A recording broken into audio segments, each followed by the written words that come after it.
In this video, we're going to discuss basics of cholesterol management. And part of the reason I put this series of videos together and posting it is a lot of my patients said, I wish you could record what you're telling me and I could listen to it at some point in the future. You explain things very well so I can understand why things are important.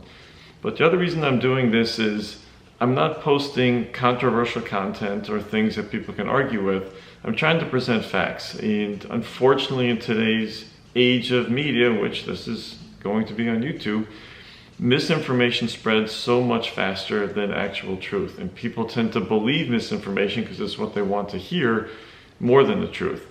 And cholesterol is not a complicated matter, but this is the majority of phone calls that come to many physicians' offices. And multiple complaints come from patients that they can't tolerate medications because the risk of the side effects are so high. So I want to talk about what we call blinded data or studies. So if you look at TV ads, people say on TV, oh, this is the best drug in the world.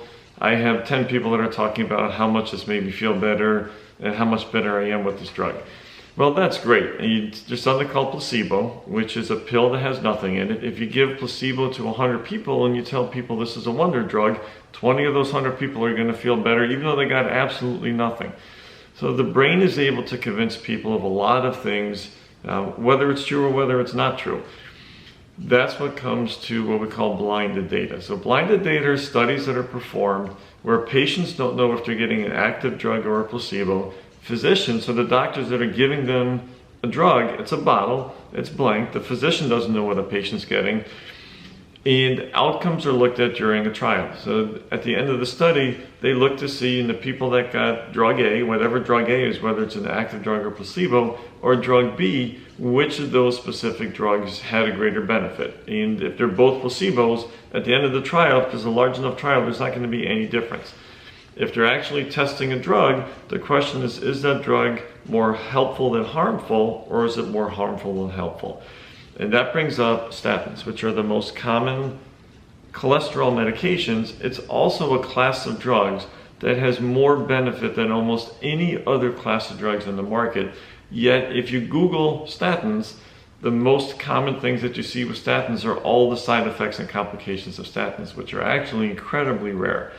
When you look at blinded trials with statins, so older trials, and I'll put some of these trials in the links, the incidence of muscle aches, and up to 20 to 25% of people can't take statins because they develop muscle aches. We can actually do a blood test to look to see if the muscles are affected, but the incidence of that is incredibly low. And incredibly low meaning significant muscle problems in 1 in 100,000 people, not 1 in 3 or 1 in 4 people, which is what's reported to our offices. But when you look at these trials, if you look at the incidence in the placebo group of people that are reporting muscle aches, and the incidence in the treatment group, meaning people that get absolutely nothing, how many of them report muscle aches? And the people that actually get a drug, how many report muscle aches, is almost identical. And in some trials, it was actually greater in the group that got placebo than in the group that got the drug.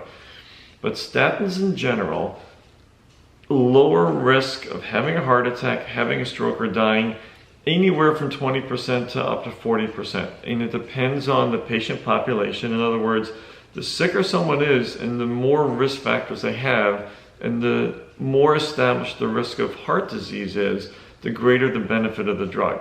The lower the risk, if you take a very healthy young person with normal cholesterol who's not a smoker and who exercises on a regular basis, their benefit of being on a drug to lower cholesterol isn't going to have much of a benefit. So in that individual, the risk to benefit ratio is essentially neutral, or maybe the risk would be slightly higher because the benefit is so low. But in my practice as a cardiologist, the patients that are coming to see me, by large part are higher risk patients, and the majority of those patients would clearly benefit from being on a statin. There are a variety of statins that are on the market. One that most people are aware of is called Crestor, and the reason people are aware of that is it was the last branded drug that got widespread use. And there's a few newer branded drugs which do get used a little bit, but Crestor was the last one that was widespread media. And Crestor is a very good drug for lowering LDL, but out of the trials looking to see how much it improves mortality, meaning at the end of the study, is the person going to live more likely being on the drug than not on the drug. A lot of the trials haven't shown that as much with Crestor as with other agents. And other older agents such as pravastatin, atorvastatin, and simvastatin have very good data as far as improving mortality and improving risk of having any kind of vascular event. And that includes strokes, which is something that affects the brain, heart attacks, or vascular disease where people might lose a toe or a foot or a leg. Those 3 drugs have very good data that they lower the risk of having an event. Before people listen to the end of this and say, oh, this guy's paid for by the pharmaceutical industry, that's why he's putting this lecture series out here, I'm going to post another video shortly which is going to talk about a little more controversies with cholesterol management and guidelines as far as why guidelines state certain numbers or recommend certain agents. Thank you for your time. I hope you enjoy the day.